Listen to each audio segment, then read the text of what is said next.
Yeah,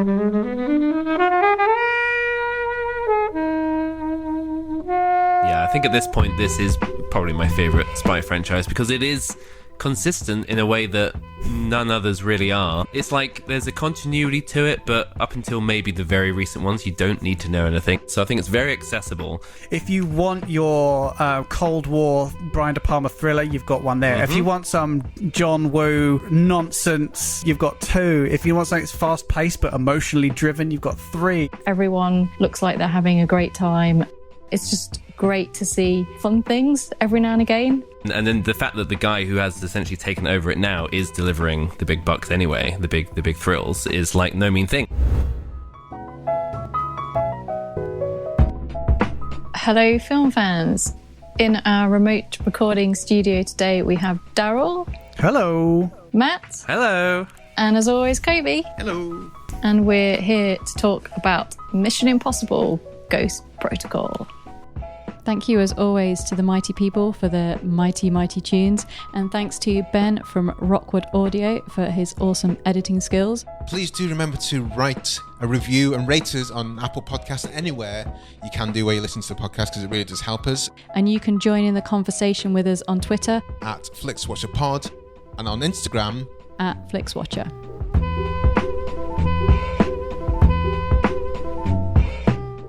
Hello everyone, welcome to Flixwatcher podcast. Joining us remotely today we have Daryl and Matt. If you could please say hello and tell the listeners a little bit more about who you are and what you do, please.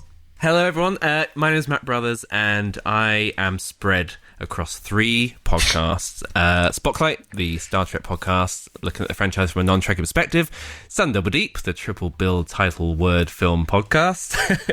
And our newest venture is Paul Dano Ok, a filmography podcast looking at the actor Paul Franklin Dano to see if he really does get the shit kicked out of him in every film he chooses to be in. Have you had contact from his people? Have they served you with a cease and desist? Or hopefully not. Yeah, I'm gonna try and reach out at a certain point when we're a bit further along the line, because we figured we're pretty sure we're the only podcast focused on Paul Dano in existence. So that's contractually obliged to come and talk to us. Really, we need to know, are you okay? So we'll get the answer one day. Daryl, who are you? Who am I? Yeah, I'm Daryl. I'm co-host on Is Paul Dano Ok. See what I did there? And also, I'm one part of the trio, part of the trident, part of the tripod and the triptych of Sudden Double Deep, the triple bill title podcast. And yeah, on that show, we watched 3 films linked by a word in the title. And so yeah, that's me. That's me, guys. Well, let's talk about your. I want to obviously go into Is Paul Dano Ok, but let's talk Sudden Double D. That's another one you guys do together. How's that? Helen and I have been on an episode for.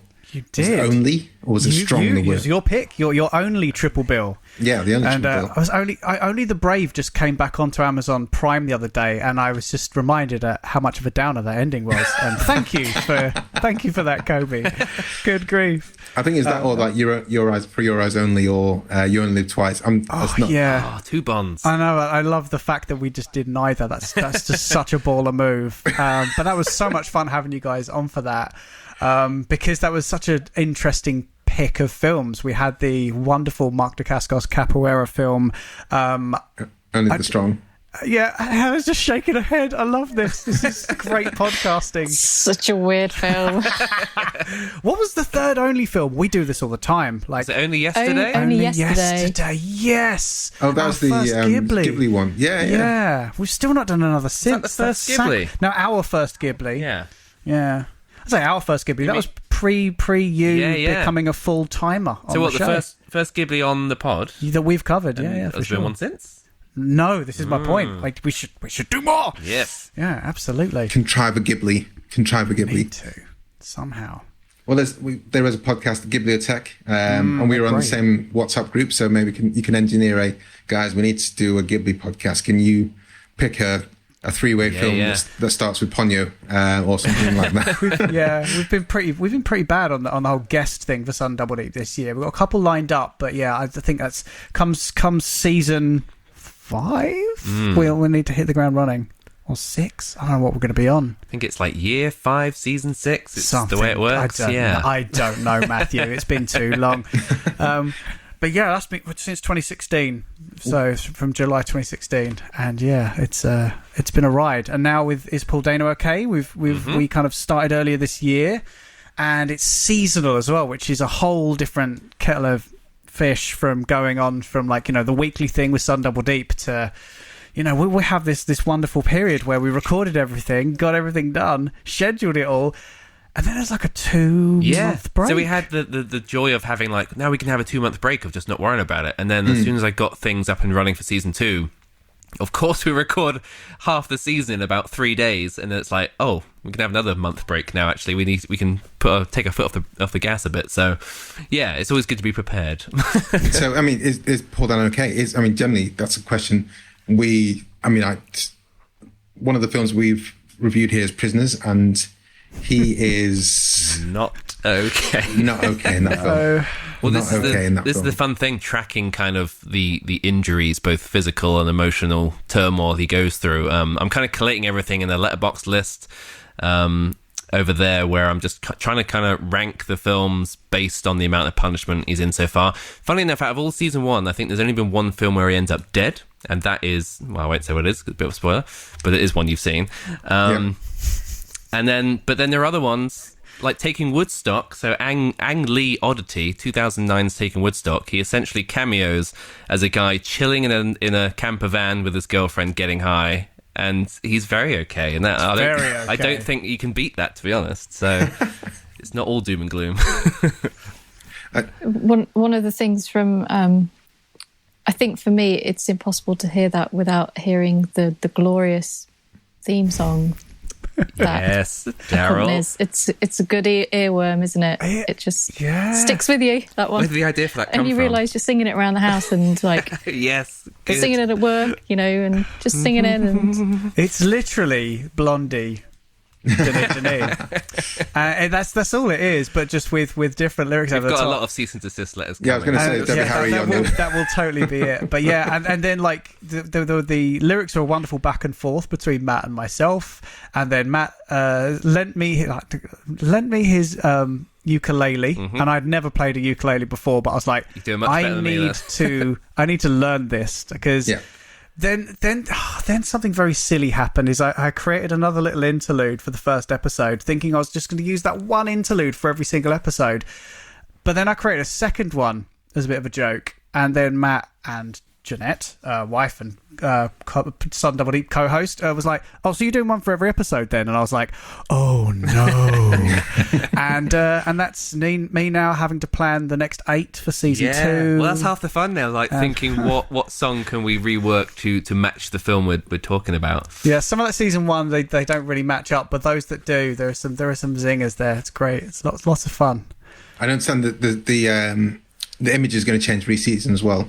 Mm-hmm. Yes, so we got the wonderful Stephen Trumbull, previous guest on I think all of our shows, most likely. No, we've had David. You've had David? Dave. You've not had the pleasure. Ooh. We'll get Steve on. Steve is he's a fantastic artist as well as comedian and podcaster himself, and so he designed the Spocklight logo first for me, Liam and Paul back in the day, and so we knew we wanted him to tackle this, and we had the idea of kind of refreshing the main logo image every season to reflect a character Paul Dano plays from a film featured in that season. So season 1 is Okja Dano, looking a bit beaten up in his white shirt. And season 2 is going to be Swiss Army Man Dano, bearded and haggard and in peril. And then we'll mix it up for seasons 3 and 4 and onwards and things. So we're trying to work out, what's the iconic Paul Dano character image from each season that we can rough up. Which is such a hilarious kind of concept when you think about it. The most iconic Dano, when he is, as actors go, even as a character actor, he's somebody who I would say is most notable for the fact that he's not all that notable. He's a great actor that supports other actors within whatever he's in. He's not, when you're watching, a lot of films that he's in, he's not the main draw, certainly, and he's certainly not the main focus really for most things. Even things like Being Flynn is really it's kind of considered a Robert De Niro vehicle. But he's got the kind of enviable task of not leading the film, so the weight isn't on him.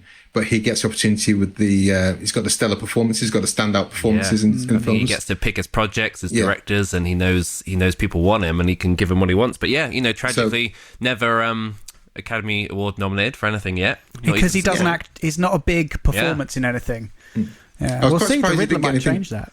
I think Little Miss Sunshine probably would have been the closest, but there's so many people who got just nominated acting for their chops off. Big ensemble film. It felt like something like Love and Mercy, his Beach Boys biopic, would have been one of them. But even that was shared with John Cusack playing the older version of the same character. So, even that was kind of his big lead. It's a biopic, he's playing a real person, period, music film, ticks all the boxes.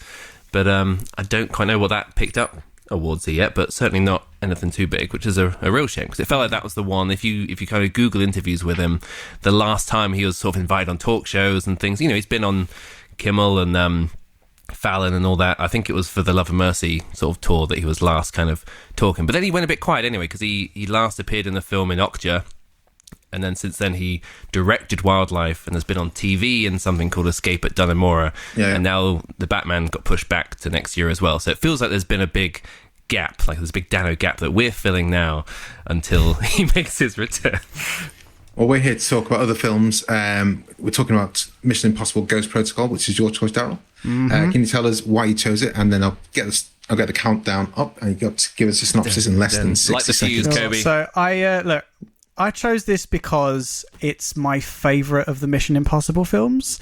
And I dig it.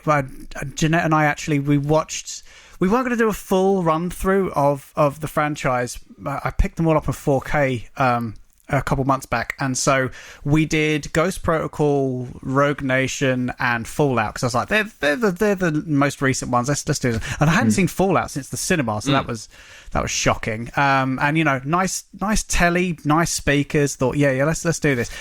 And then the opportunity came to be on this with you guys, and I was going through my Netflix list and suddenly saw Ghost Protocol, which I'd literally only seen the week before, and was like, I could literally watch this again right now. I dig it, I do. So, synopsis, go. So, his organisation disavowed him.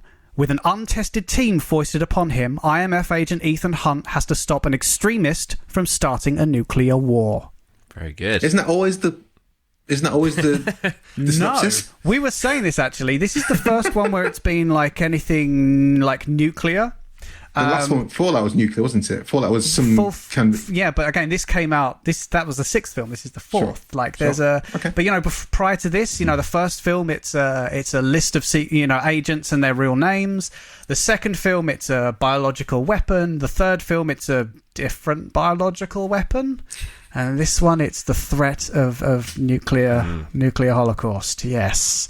The first thing I've got to say is I like the series, but I can never... If someone said Ghost Protocol, I'd have to think long and hard about which one it is. And someone would have to say, it's the Burj Khalifa one. I'm like, yes, okay, I know where you are. Fallout, which one's that? Broken leg, fine, okay, I know where. That's how... And also randomly, the Brad Bird one. I think the directors, somehow I can hook in with them more than the actual name of the... Yeah. Of the film. You can John Woo one, Slow-mo and Pigeons, number 2. Yeah. John I think that's the... Metallica, number 2. Yeah, Metallica and Limp Bizkit. Oh. All up in your it's the best one, isn't it, really? I mean... God. Is it, though? Look, it's something that I was actually speaking to a guy on Twitter, Danimal Control, a couple of weeks ago, because Matt and I, we did 1 and 2 back-to-back on a few weeks ago. Yep. Last weekend, actually? Yeah, and we worked out that's a really... These break down into good double bills, like 1 and 2...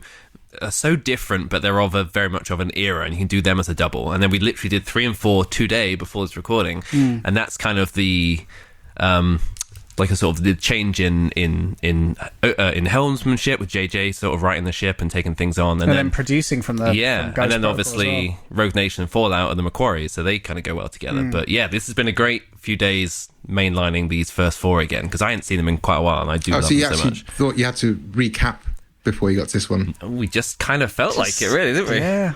It was on Sky. I mean, it was on Sky. My wife and I were going through them recently because I hadn't rewatched them I think I've maybe watched them all once, and that's literally some Mission Impossible, the first one, however many 20 years ago when that first came out. So I literally haven't seen it since then, and they all came out on Sky, and I was like, yeah, actually, I'll do that. And it's really the first two are just a bit. First three are just a bit like, yeah, I mean, I can see why it's a thing because Tom Cruise is, and he's, kind of fine. But then it is really, it's this one where it takes a step up. It's almost like Fast and Furious, where the first three are a bit like, this is a bit of an okay-ish thing. And then there's a Fast Five, but it takes an uptick. And you're like, hold on, this is now interesting. Yeah, the first three are most definitely a franchise trying to find its feet, and kind of desperately as well. That first one was most certainly just like, I mean, the whole idea of getting Brian De Palma on to do an espionage film based on a 1960s and then 80s TV property seemed like, with Tom Cruise, at the 90s cruiseness in there, was an amazing thing. But then by the time we hit like that weird gulf in 2000 with the John Woo isms of 2 to then 3, which is 6 years later, which is a completely different beast and very on that, a very troubled production there. But then to this one, this is, you're absolutely right. This is lighting that touch paper on what the franchise would eventually become. Christopher McQuarrie, halfway through production of Ghost Protocol, got drafted in to basically rewrite the screenplay as they were going. So this like, one? right, this one. It's like, right, the set pieces are done here. This has been filmed already, but we need to make this less convoluted. And part of that was they absolutely scoured the villain role. They brought it right back. And this is why, when a lot of people complain about, if they've got anything to complain about this film, it's about the two-dimensional villain. Well, apparently that wasn't the case before, and it was like way too confusing. So, it's I just dig this film, guys. This is why I picked this. This is a nice slice. I'm just happy to be here. I mean, I think I'm going to focus primarily on the last 3 Mission Impossibles because they're just the most interesting. But the relationship, I was going to ask about the relationship with Chris McQuarrie and how that came into place. I didn't know that, and that makes sense when you see this. And famously, it's a series of set pieces, and they kind of put a tenuous line through them all. But they just have the set pieces they want to hit in each bit. Does that mean that? For me, when I was watching this time, I just kind of thought the in-betweeny bits were a bit like, I don't need to pay attention at all. I'm just waiting for the clock to tick down until the next set piece. I mean, what were your thoughts on those? Did you think there needs to be a story, or are you just kind of enthralled by what Ethan and the guys are going to do next on screen? I'm kind of really in awe at how they do kind of make it feel like an actual film that's been planned and written. I mean, especially the later ones where McQuarrie is so open about being like, we just have these ideas and then stitched together. Like, that shouldn't be how movies are made, and yet... That's quite literally how they made the Bond films from like the 60s, 70s into the 80s. It was the same concept. We've got these 3 tentpole action set pieces, and then, what can we pilfer from the Ian Fleming novels that kind of works with this? Yeah, and so being able to the link up, especially in this one as well, of whatever story's going on, I think is really good. It must be really, really clever. And I think with this one, what you see is like a raising of the stakes as it goes on. Like this one is famously the one where like the tech lets them down at every opportunity. Everything breaks. They're all on their own. Like the whole IMF is gone, and it's kind of thinking on your feet when everything is going wrong. And I think it's just down to these storytelling fundamentals of, throwing in wrinkles. It's but then storytelling, not and then. It's not just, stuff happening. It's like at every turn they have a plan, something goes wrong, how do they fix it? Like almost like relentlessly. And it's really great. And I think 3 kind of started that as well. I think 3 for me is very much a firm favourite because I think that kind of has not necessarily the same amount of stuff going wrong, but the same sense of propulsiveness and progression in things going badly anyway. And I think 3 for me has easily the highest emotional stakes.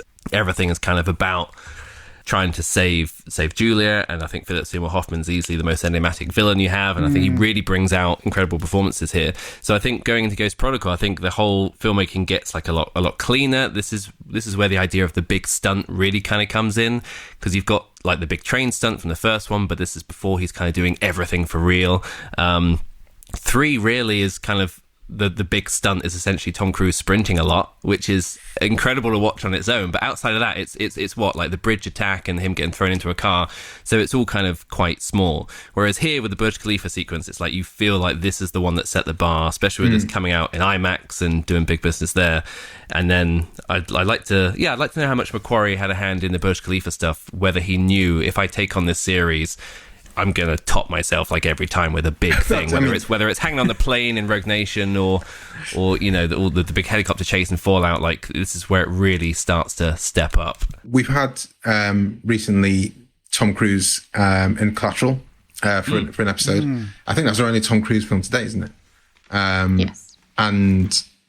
But for me, this is where he becomes like an interesting actor. Is this film? He's always been someone who's just a good. I know lots and lots of people really love him to bits, but for me, it's just like, Tom Cruise is a good-looking actor, whatever. He's the last movie star, yeah.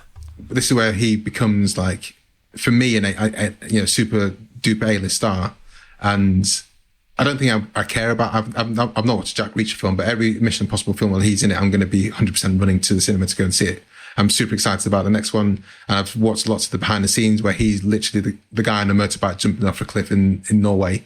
And he kind of astonishes me as an odd person, but also the person who's really drives the film forward, really drives everything, puts his heart and soul and everything into that, but also is the one who's kind of self-effacing and who will shake the hands of everyone he meets on the red carpet, because he's that kind of. There's both sides of him, and it seems to tally. But this Burj Khalifa thing, all reports say he did it. And I'm sure he did it, but also I'm like, I don't see how he did it. This makes no sense. No one lets you hang off the side of the Burj Khalifa. And lots of wires. Yeah, there's that famous photo of Cruise sat at the very top of Burj Khalifa, like in bare feet, just smiling away. And even that, like outside of the film and what we see in the sequence, I'm just like, how are you up there just chilling? Like, you're insane. This is mad. Because this whole sequence, if we're talking about it now, it's one of my favorite kind of stunts of the series, because it is so simple. It is just you've got to climb a building, but the building is the biggest thing in the world, and you've got breaking gloves and this is it. This is what I was saying about the escalation. Like, everything keeps going up, so one glove breaks, and then he's using the glass cutter, and that flies away, and he falls, and then he has to get in, and he has to jump out, and it's just improvising kind of solutions on an insane scale. And then that final swing and jump to the window is just heart in mouth. And I think what helps elevate it for me is Simon Pegg and the levity in there. Yeah. Because as soon as he breaks through the glass and Simon Pegg walks through the door, it's like, what's going on?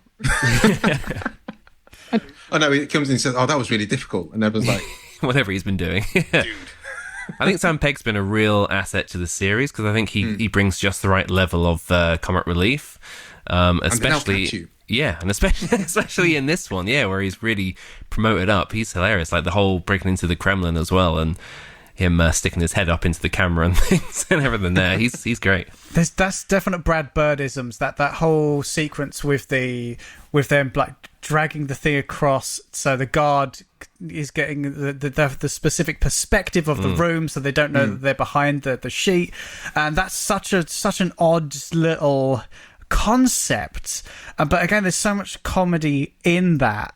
In the sneaky espionage thing in the Kremlin of all places, and then by the time we get to the Burj Khalifa, that's clearly like that's the tentpole set piece. And you're right. It's just not only is everything going wrong, but then the mask making device. And we've had 3 films before this where everything's all about the masks. Yeah, you're just like, okay, that's what they're going to do with the mask. Yeah, and so it's just like, guess what, guys? You got no masks. Deal with it. And like what do they do? And poor, obviously Simon Pegg's character Benji, who's been so desperate to get into one of these masks, no mask for him in this film. Fake arm though. That's pretty cool. Again, seeing this back to back with 3 was really interesting, because again you got the J.J. Abrams of 3, which is like grabbing the audience by the wrists and then just racing them through a narrative, regardless. Because he might not be able to. He's not the best at telling a story. Pretty much, yes. I think it helps that it's incredibly simple in that one. But I think the thing that sticks with me the most with this franchise is this is definitely this rolling stone that is Tom Cruise gathering pretty much no moss right up until a team starts to properly form in this one. He's had Ving Rhames, in 1, 2, and 3, and then cameos in this one. Luckily returns for Rogue Nation and Fallout. But, this is the one where, you got the guy who was the guy in the chair from 3 is now a field agent. We've got Simon Pegg in this. Cool, wicked, excellent. And then Jeremy Renner, who is clearly supposed to be a big thing in the franchise that we kind of lose after Rogue Nation. But you can tell there's an attempt now that it's not just the Ethan Hunt show. That there is that it's all about teamwork, guys, and that's the thing I kind of dig about this is the fact that they're not a fully amalgamated team. The Burj Khalifa, with all of their best effort, totally cocks up. Like they actually screw up completely in the worst way possible. And again, having watched 1, 2, and 3 prior to this is the first one where you go you get to that point halfway through, you go, oh shit. They've got to claw this back somehow. Now this is a path of redemption because the team now has to suddenly dust themselves down and work together. And it's like, how are we going to stop this nutter from... And it does really go right down to the wire. Like, this is it. And with the team element, I think you were saying... Of course, it goes down to the wire. Chris McQuarrie talks about it every single time. Like, literally, it has to go. Definitely, that's one of the reasons why I think it's probably my favourite as well, is that you kind of expect them to achieve all these things, and it does surprise you in, kind of like a mega franchise that's not like a regular occurrence. So it is constantly surprising, and no matter how many times, I still is he going to make the jump? I mean, you kind of know, but also it's so tense that your heart, even for me watching it repeated times, is just like, it might not, because you've seen it before, and we've already said. I think this is just where it really started to be quite fun, and there's nothing worse than watching something and it's just kind of really dry, and it's so much fun, and everyone looks like they're having a great time, and it's just great to see fun things every now and again. I think that jump you say, because each time I see it, in my mind, it's like, oh yeah, he runs out a hose pipe, but it's fine. He swings himself around, lands in, but it's not. It's like he hits the frame, Dong, and then they have to go, scramble to grab him and pull him up there. Each time I almost forget that, and that's something good about the storytelling. That he's very, very nearly did fall out, and I think that's a testament to doing something for real as well. I think you see that exact same moment play out in a more obvious green screen or wire work thing, and you're in it, but you're not in it, and I think that's it, because I think doing things for real on this scale is what just tricks people. We know we're watching a movie, but when we can feel the wind and the drop to the ground, it's just like and having a fallible protagonist, but having a protagonist that takes knocks as well. It's like John McClane in the first Die Hard, as opposed to the last Die Hard. Yeah. As opposed to Ethan Hunt in Mission Impossible 2. This is exactly it, yeah. So, basically, Mission Impossible 2 is that same character where somebody's put the cheat codes on, as everything's all Hans Zimmer, widdly, wanky guitar sounds. He's doing somersault kicks, riding bikes. He's riding bikes, it's just an jousting endo all the way around. Rock climbing. Yeah. Rock climbing, Doug Ray Scott in a denim suit. Yeah, that's a film and a half. You should have killed me. I just last time I was lucky enough to come on to this podcast, I picked Tinker Tailor Soldier Spy. And again, I adore that. It's one of my favourite films. And part of my choice. Sorry? I was going to say, would you prefer Thomas Alfredson or Brian De Palma? You know what? Brian De Palma, I'll keep Brian De Palma with his, but you know what? When we get to 9, I'd get that guy out of filmmaker jail. Yes, he made The Snowman. Oh. No, I'm not going to blame him entirely. There was clearly lots going on with that. There's lots of bullshit going on with that. Nonsense. But yeah, that guy has not directed a feature film since. It's like, guys, come on, get him back in the game. And I think... You know what? Once McQuarrie's got his 4th Mission Impossible out the way in a couple of years' time, by then, strip it back. Make Tom Cruise the man in the chair. You know, he's the man in charge. You know, get some more of the espionage thing in there. Mm-hmm. Yeah, for sure. Well, Bring back some other people. You keep adding more on. There's obviously Jeremy Renner was clearly kind of sort of set up to potentially be the replacement, which was never, ever, ever going to happen. I mean, stop trying to make him happen. Same thing happened with Bourne, didn't it? Yeah, that's what. Yeah, that was. Bourne Legacy. Yeah, but Jeremy Renner vehicle. You kind of wonder, like, how long is Cruise going to carry on? Because he kind of looks about 25 in this. So he does. Is he going to be like, you know, one. 80 and still doing these films? I kind of think he might be a bit of like, you know, Jackie Chan going on there. Unless they kill him first. I mean, as in the films. That'll be his decision, wouldn't it? Anyway, so. Yeah. That really was an impossible mission. Yeah. Because he'll be what? He'll be 60 by the time that last one comes out. Yeah, I think he'll just go on and on, right? But yeah, I hope they mix it up. You just have a cold open where he's running and then his knee just explodes and he's like, right, I'm out. Oh, that's dark.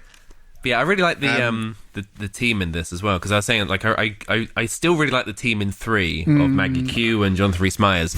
Not Davis.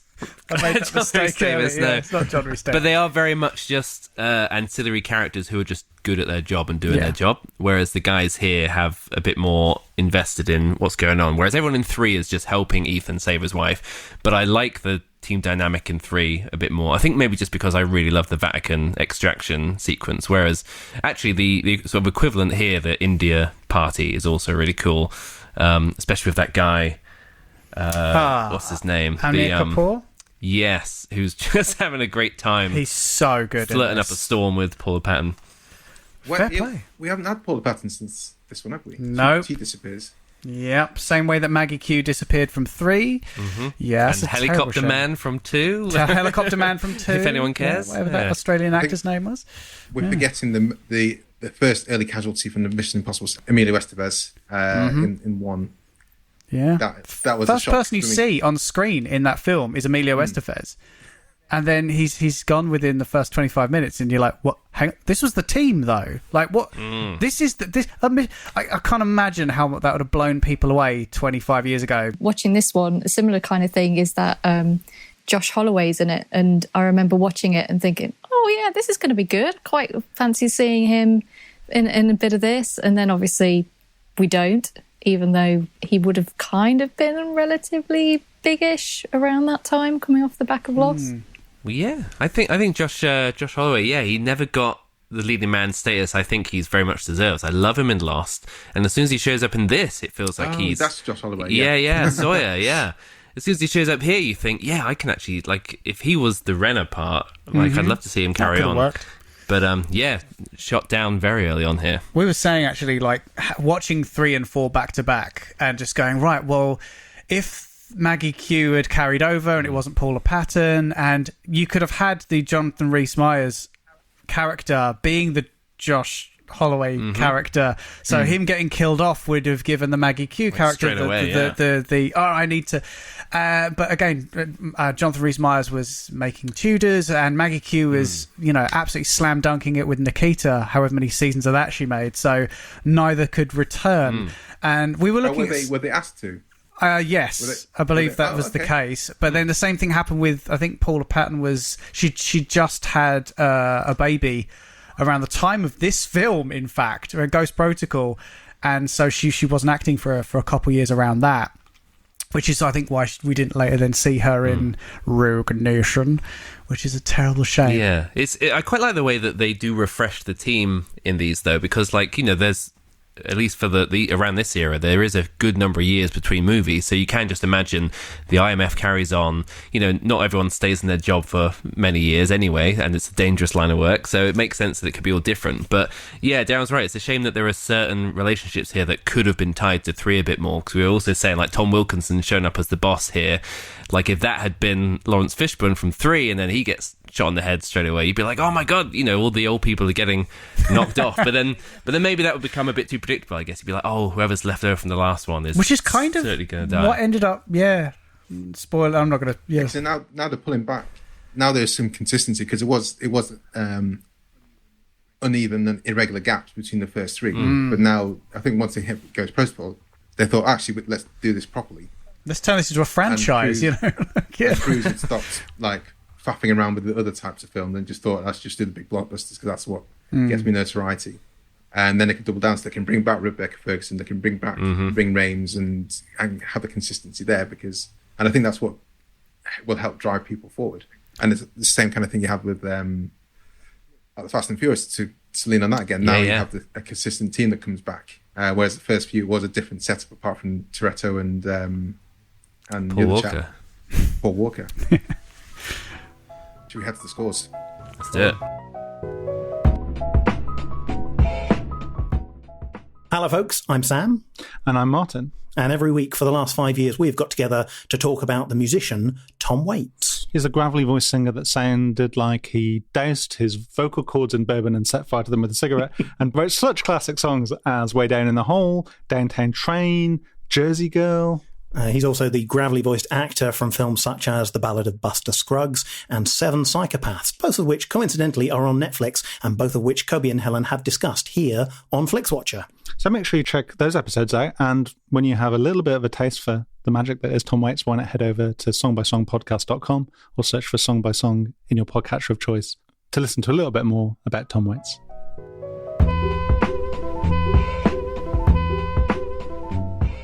The last thing you want to hear when you need your auto insurance most is a robot with countless irrelevant menu options. Which is why with USAA Auto Insurance, you'll get great service that is easy and reliable, all at the touch of a button. Get a quote today. Restrictions apply. Welcome to our Flixwatcher scores. All of our scores are out of 5. You may have decimal places if you wish. And we'll start with you, please, Daryl, with the recommendability. I'm going to give this a 5. I straight up adore this. It's one of those things. As the older I've gotten and watching these films, quite often, these are a good. These are great for that. But this is one of those ones that I recommend these over even the Daniel Craig Bonds. I really do. I dig it, man. Like, yes, I love Casino Royale, but let's do the spy franchises. Go for it. The F word. Where do the Mission Impossible films rank for you? And also, to be honest, Fast and Furious, are they almost spy films? They are now. At this point, They're definitely headed that way.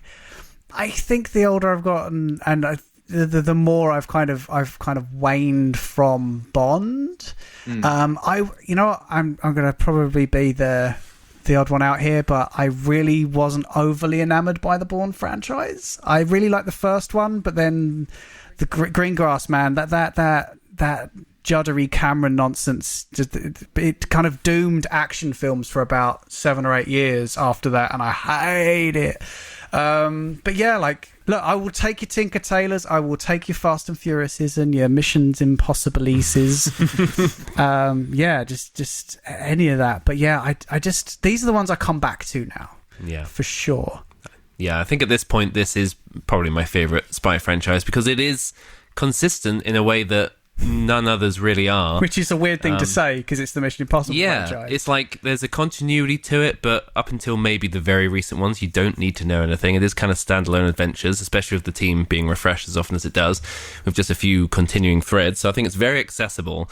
Well, they're like a bag of all sorts as well in that. Like, if you want your Cold War Brian De Palma thriller, you've got one there. If you want some John Woo nonsense, you've got 2. If you want something that's fast paced but emotionally driven, you've got 3. Well, it's I guess like the Alien franchise to begin with, totally, wasn't it? With everyone coming from a different auteur director.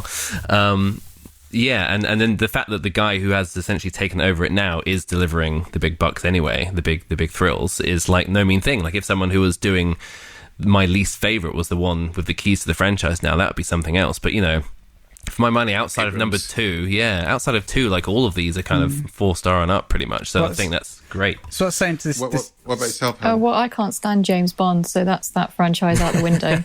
Not even Casino Royale? Not really. Not even Skyfall's really boring.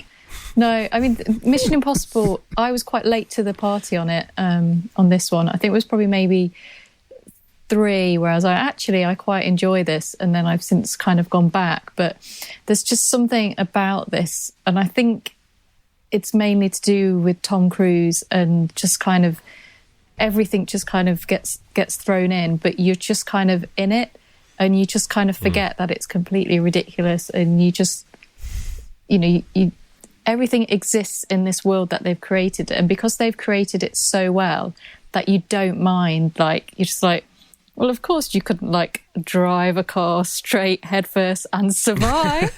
You're like, of course you can, because they've created that. And, yeah, I'm really excited to see what it's going to bring. And I think it's just, you have so much fun with them. And I think there's so many films that just are so serious and just a bit like, taking themselves too serious. And then, yeah, I just really like this. So, but I did quite like the Bourne films, but again, they took it in a direction. It's like, I don't really want that. Whereas this has kind of gone from strength to strength. So what about Fast and Furious? I'm not really into that. I mean, we had one of them, and I've seen the first one. Yeah. So this one this toes the line for you. Then this is it's not the seriousness. It toes the line between seriousness and silliness. I don't know. It's not. I don't know whether it's got like the star draw for me, whereas Mission Impossible has got Cruise, and he's kind of got a bit weirder and a little bit like crazier with age. So I'm just like, what's he going to do next? He just runs better than anyone else. I think. Probably I put Fast and Furious in there to as a bit of a cheat, because I think for me it's the Fast and Furious and Mission Impossible. I'm not that enamored by Bond. I like Casino Royale. I think Skyfall's fantastic.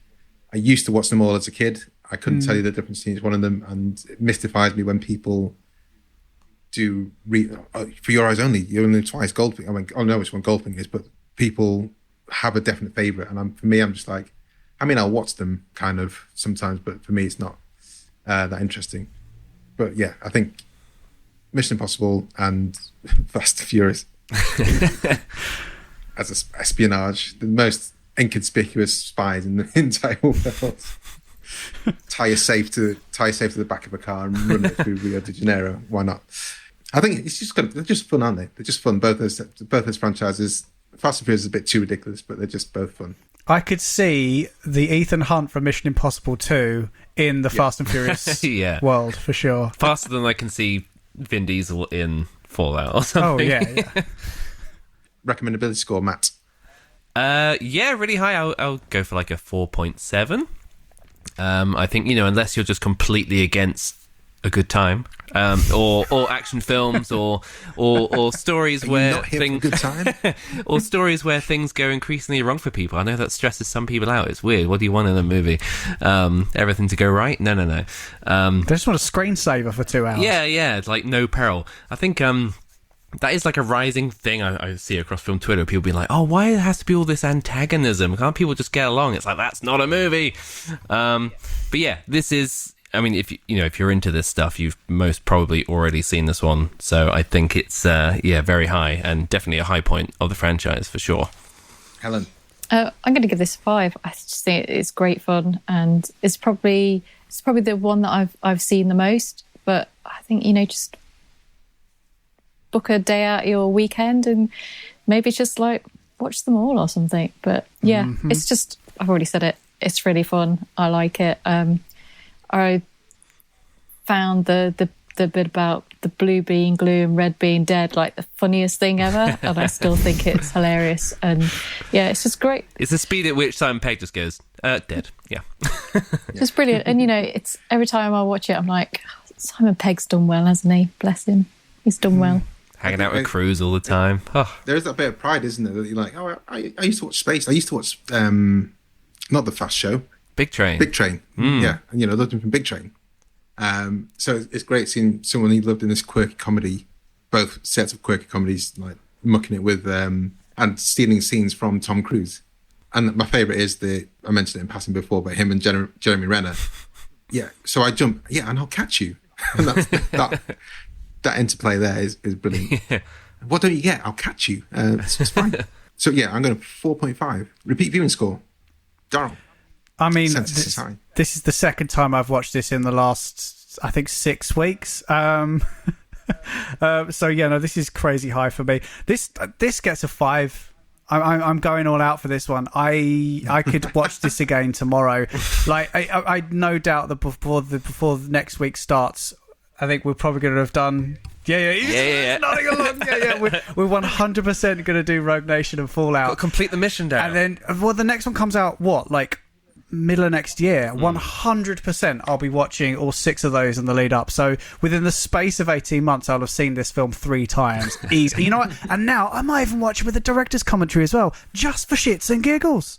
Seriously, gonna do it. Matt.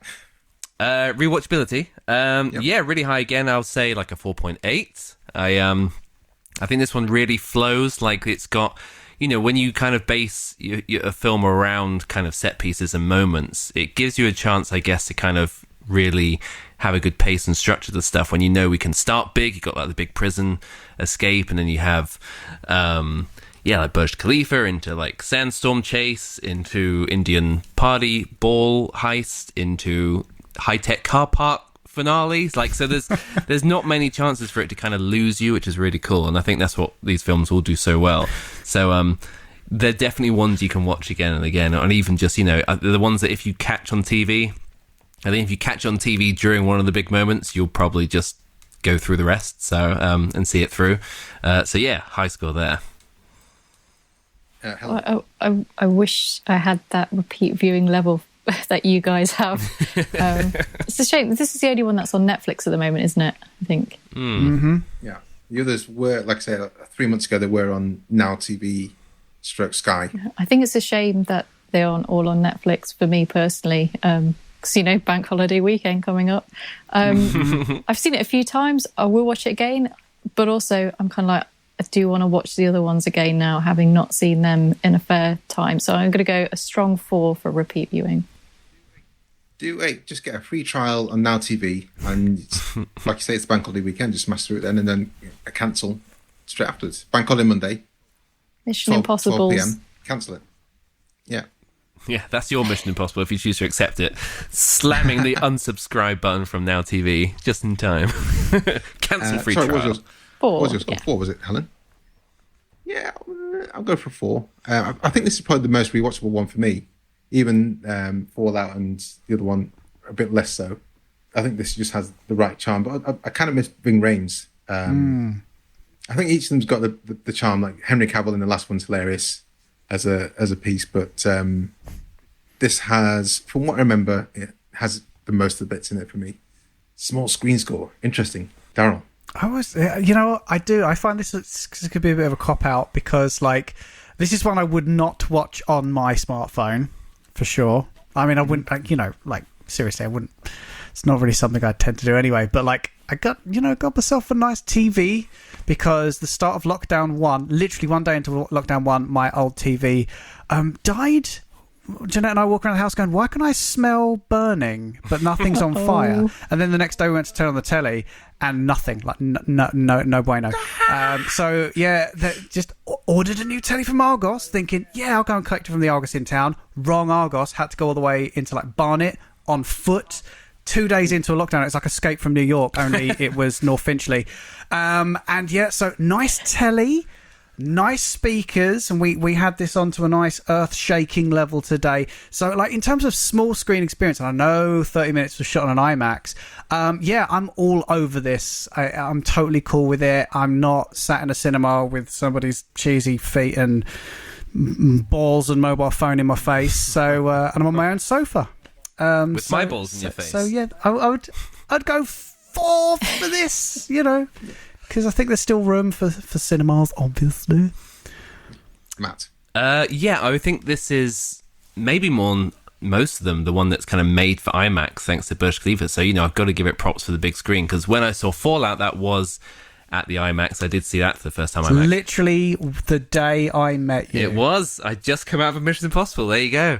And it was nuts because that yeah, because that Fallout screening, it unfortunately was also in 3D, which I thought we were way beyond. So I had we're better than this. Yeah, IMAX 3D for Fallout just sort of blew my face off. The helicopter chase was crazy. But yeah, so this is obviously suited for big screen if you can. But yeah, get a good setup going, and it's a lot of fun. And I think once you're in, repeat viewings with beer and pizza and your mates and stuff, it's the perfect kind of Saturday night film, really. So yeah, I'll give it a 4.3. Helen? I'm going to go a bit lower. I'm going to give it 3.5. I absolutely loved seeing this at the cinema. Right, really, really, really enjoyed the collective experience and the collective gasp and the collective laughs. And like, out of kind of like the bigger films, this will get me to the cinema, and I'll make a special effort. I missed the last one, and I was really annoyed with myself that I missed seeing it at the cinema, and I'm not going to make the same escape again. But it's fine watching it on the TV, I guess, for like your repeat views, but watching it, I was just like, I really, really, really did enjoy watching it at the cinema for this one, and I want to get that feeling back. I think I'd quite like to do a Prince Charles marathon. Yes. I'm not sure where I'll probably jump in at 3. I think that'd be quite fun. But otherwise, I think, to be honest, even though it is a shot for as big a screen as possible, I think it works great for me at home. So I'm going to go for yeah. So you got a better TV than me. It's not particularly fancy. It's just, I think it works great for me at home. I think the soundscape, and I think as much as the big set pieces, it's the character beats. Even like the escape from the prison at the start, the funny bits. But Ethan's like trying to open this door and winding up between him and Simon Pegg. Those are the bits that kind of really drive me through. So you don't need a big screen for that. But I think watching with a bunch of people like Prince Charles would be quite fun. Mm-hmm. I'll go for 5. Fuck it. Engagement score. Daryl. Right. So I'm going to give it a 5. I just fuck it. That's straight up. If this was on regular telly, and I just caught even the first 10 minutes of this, I'm what doesn't matter what I was doing. That's it. I'm going to be watching this.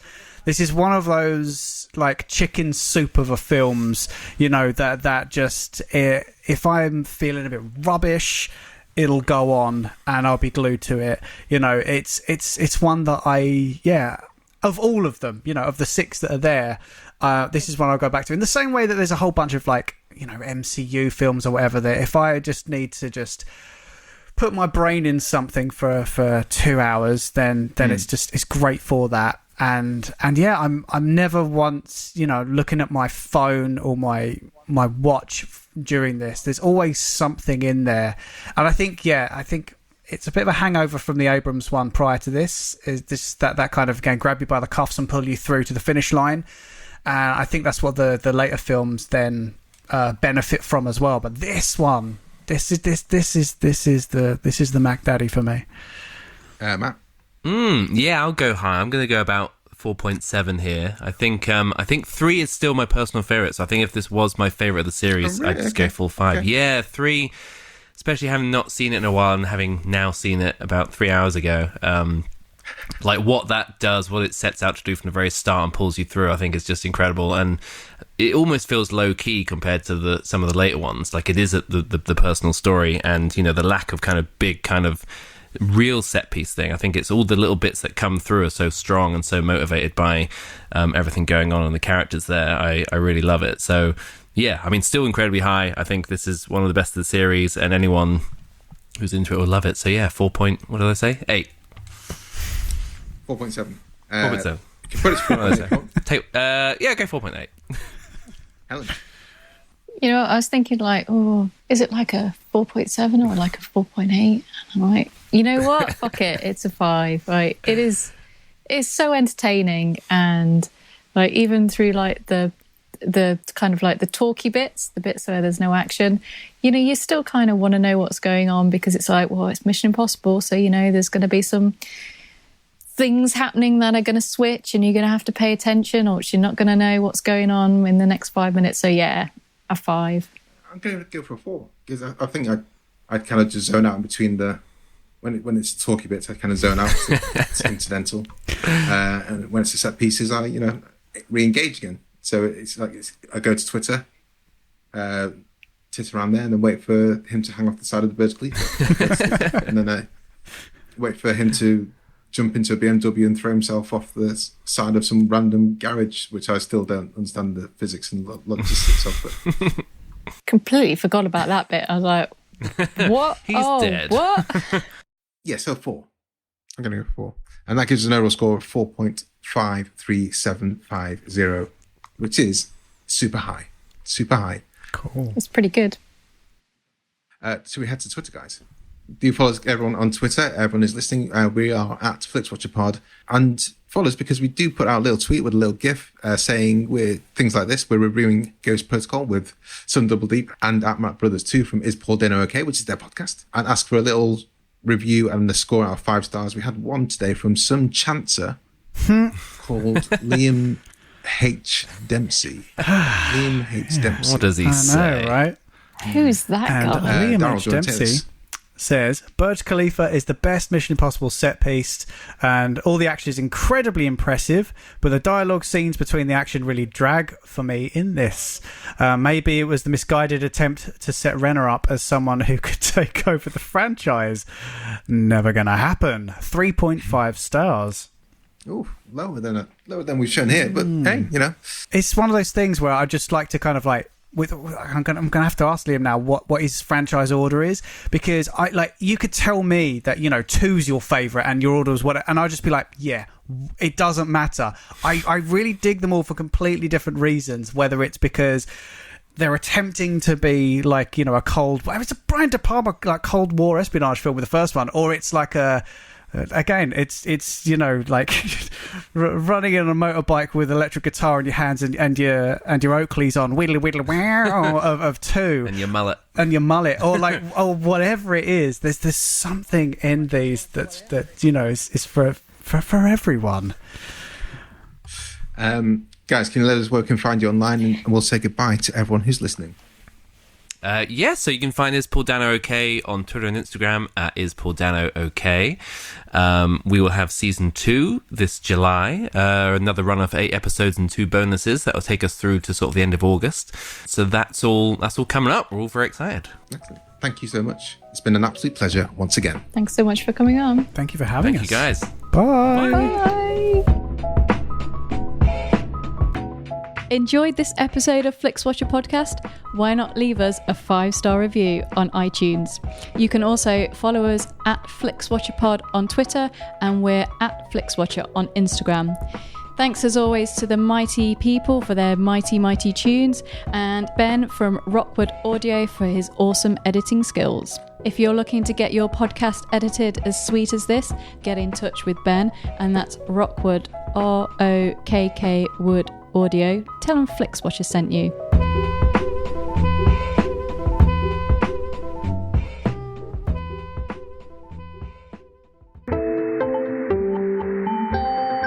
You just heard a Stripped Media production.